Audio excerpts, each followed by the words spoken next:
স্বামীর সংসার ডিভোর্স দিয়ে বাপের বাড়িতে এসে উঠছো। এখন এলাকার মানুষ এই কথা জানলে আমি তো মুখে দেখাতে পারবো না। ঘিন নাই ভাবি, ভাবি বললে আমার মুখ বন্ধ করতে পারবো। যেই মেয়ে স্বামীর ডিভোর্স দিয়ে বাপের বাড়িতে এসে উঠে, সেই মেয়েটা কত ভালো সেইটা আমার ভালো করে জানছে। আমার 14 গোষ্ঠীর ভিতরে এরকম মাইয়া দেই নাই। ভাইজান, তোমার সামনে ভাবি আমার এতগুলো কথা শুনাইলো, কথা কি তোমার কান দিয়ে যায় না? তুমি কিছু কবা না? পারবি? আমার বোনটা বাড়িতে এসে পাড়া দিতে পারলো না, আর কি চিৎকার চেঁচামেচি শুরু করলাম।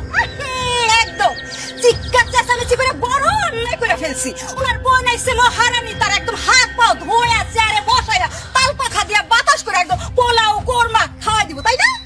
এনে দাঁড়ায় বকবক না করে যে কাজে যেতেছিল সে কাজে যাও। তোরে যে আমি কি কইছিলাম সেটা ভুলে গেছিস? তোরে যে এমন ছাছা দিমু তুই বুঝতে পারবি তোর অবস্থাটা কি হয়।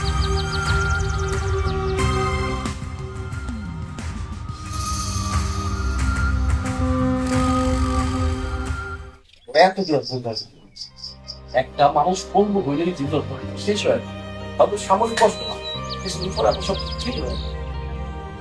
তুই তাকে রিপোর্ট দিস না, তুই আমাকে শুনলি দীপুরা বিপদ দেয়। এখন বিপদ দিয়ে আইসা দিয়ে এবার তুই উঠছ, তোর ঘরে যদি কত বড় বিপদ দিয়ে আসছস সেটা আস্তে আস্তে সব টের পাস। যা করে যা।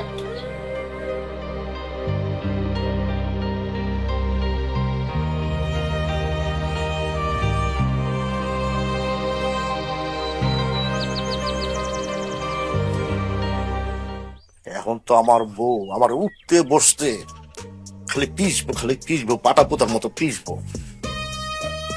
কেমনে যে সামলামো, আমি পড়ছি একদম মাইন্ড কাছে পাই। একদিকে বউ, একদিকে বোন, আর পারি না।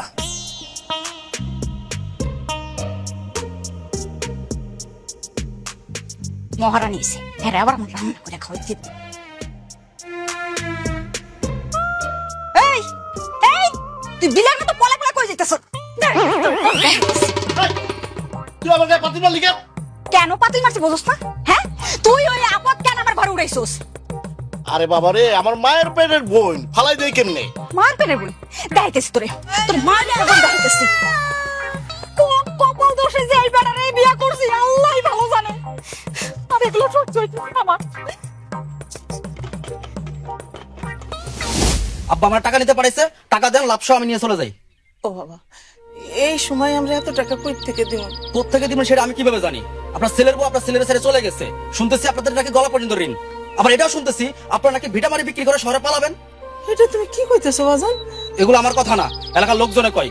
দরকার হয় আপনাদের কিডনি বিক্রি করে হইলেও আমার 1,23,000 টাকা সুদে আসলে বুঝে দিবেন। বাবা বাবা, আমরা তো ওরকম মানুষ না যে তোমাদের টাকা মাইরা খামো। আমরা এখন মহা বিপদের মধ্যে আছি বাজার। আল্লাহ নিশ্চয়ই আমাদের এই বিপদ থেকে উদ্ধার করব। আমরা তোমার টাকা সুদে আসলে শোধ করে দেবো বাজান। রহমান চাচা যেহেতু এতদিন সহ্য করছে, আর কয়েকটা দিন সহ্য করতে কও। আমরা কোথাও পলামো না, আমরা তোমাদের সব টাকা দিয়া দিব। 15 দিন সময়, এর মধ্যে যদি আমি আমার টাকা না পাই তাহলে আব্বা কইছে আপনার ছেলে সে আপনি নিয়ে যাবেন। রহমান, তুমি এটা কি কইতাছো ভাই? টাকা না দিতে পারলে আমার কলিজার টুকটার সন্তানকে তোমরা নিয়ে যাইবা? এটা কি কইলা? জি ঠিকই শুনছেন, ঠিক মতো যদি আমি টাকা না পাই তার টাকা কিভাবে আদা করতে হয় সেটা আমি খুব ভালো করে জানি, কথাটা মনে রাখেন। ও মা, মা, রহমান এটা কি কইলো? টাকা না দিতে পারলে আমার কলিজার টুকরা সন্তানে লয়ে যাইবো? আমার সন্তান ছাড়া তো আমি বাঁচতে পারবো না, এখন কি করবো মা? ও বাবা, ভয় বস না বাবা, তোর মা বাইচে আছে। তোর মা বাইচে থাকতে তুই কোনো ভয় করিস না। তোর মা তোর জন্য সবকিছু করবো বাজান। ও মা, তোমার এখন বয়স হচ্ছে, তুমি কেমনি কি করবা মা? ঘরে চাল নাই, ডাল নাই, ওষুধ নাই, সবকিছু কেমন জানি নাই নাই হয়ে যাইতেছে। তুমি কেমনি কি করবা মা? দেখি রে বাজান, আল্লাহ আমারে কোন জায়গায় নামায় কোন পথে নিয়ে যায়, চেষ্টা তো করতে হইব না।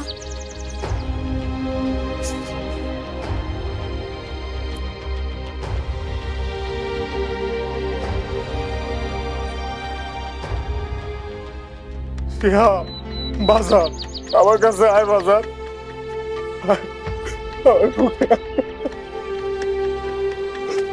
আমার আমার কাছ থেকে তোমার কেউ কেড়ে নিতে পারবো না বাবা, কেউ না।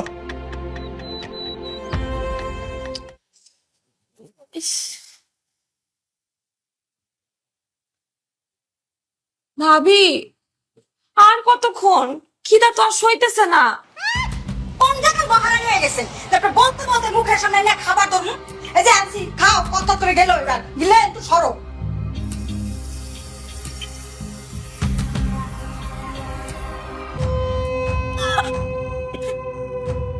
ভাবি, এগুলো তুমি আমাকে কি খাইয়ে দিছো? হ্যাঁ, ভাত থেকে তো গন্ধ বেরোতেছে, ভাতগুলো তো পয়সা গেছে। এই পয়সা ভাত কে খাইবো? তুই খাবি, তোর জন্য আনছি। ভাতগুলো একটু বেশি গন্ধ হয়ে গেছে, হাঁস মুরগিতে খাইতেছে না, এই জন্য তোর জন্য আনছি, তুই খা। সি ভাবি সি, তুমি এত জঘন্য! সে ভাত হাঁস মুরগি পর্যন্ত খাইতে পারে নাই, সে ভাত তুমি আমারে দিছো খাইতে? জি, তোমারে খাইতে দিচ্ছি। তোমার যে খাইতে দিচ্ছি কলঙ্কিনী দিবসী একটা মাইয়া, এটাই অনেক বেশি। ভাবি, আমি খিদায় মরতেছি, আর তুমি এগুলা মানে কি সব বলতেছো? ঠিকই বলছ, তুই কলঙ্কিনী দিবস, তুই এই বাড়িতে আইছো, গ্রামের মানুষ আজে বাজে কথা বলতেছে, সিসি করতেছে, এইগুলো আমাদের শুনতে হচ্ছে। আমার সংসারে থাকতে হলে তোর এই ভাতই খেতে হবে, এইরকম। তাই বললা পচা ভাত? হ, পচা। এখন তো কপালে পচা ভাত, তুই দেখবা পচা ভাত। খারাপ ব্যবহার করছিস কেন? তোমার বোনের সাথে কি মধুর ব্যবহার করবো? এই ডিভোর্সি ভাইয়া আমার ঘরে থাকলে কোনো আয় উন্নতি কিচ্ছু হইব না, তাই যত তাড়াতাড়ি পারো ওরে এই বাড়ির থেকে বের করো। এই আপদ আমি দেখতে চাই না। তোমার সব তোমার বউ আমার এমন অপমান করে খারাপ লাগলো, তোমার কি কথা কানে যায় নাই?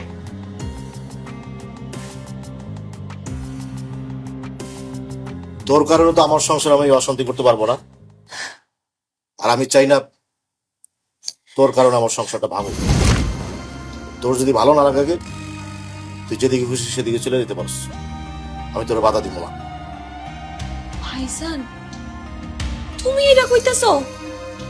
তুমি আমার মার পেটের আপন ভাই, তোমার সাথে আমার আমার রক্তের সম্পর্ক, তুমি এত বড় কথাটা আমারে কইতে পারলা?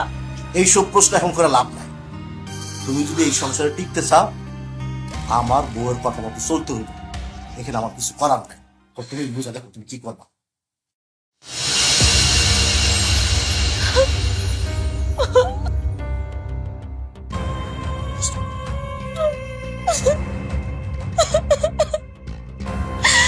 নিজের মধ্যে নিজে কবল ভাই।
ডালি আজকে অনেক টাকা বিক্রি করছো তাই না?